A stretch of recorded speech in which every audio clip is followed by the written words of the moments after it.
আরাফার সিয়াম এটা আল্লাহর পক্ষ থেকে একটা বড় একটা অফার আমাদের জন্য।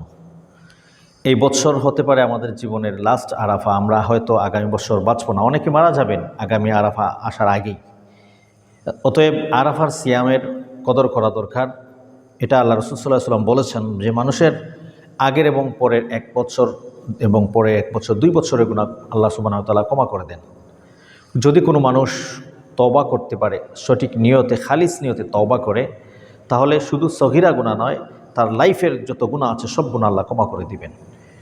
কারণ যদি সে তওবা করতে পারে, আল্লাহ সুবহানাহু ওয়া তাআলা কোরআন কারীমের মধ্যে বলেছেন যে মানুষ যদি তার তওবা খাঁটি হয়, তাহলে আমি ইউবাদদিলুস সাইয়্যাত বিল হাসানাত, আমি তার গুনাহকে নেকি দ্বারা পরিবর্তন করে দেব, তার তওবা কবুল করে। অতএব তাওবার সাথে যদি কেউ আরাফার সিয়াম পালন করতে পারে, তাওবার সাথে যদি কেউ আরাফার সিয়াম পালন করতে পারে, খালিস তাওবার সাথে যদি কেউ আরাফার সিয়াম পালন করতে পারে, তার জীবনের সমস্ত গুনাহ আল্লাহ সুবহানাহু ওয়া তাআলা ক্ষমা করে দিবেন ইনশাআল্লাহ। অতএব আমরা আরাফার সিয়াম সবাই রাখবো ইনশাআল্লাহ।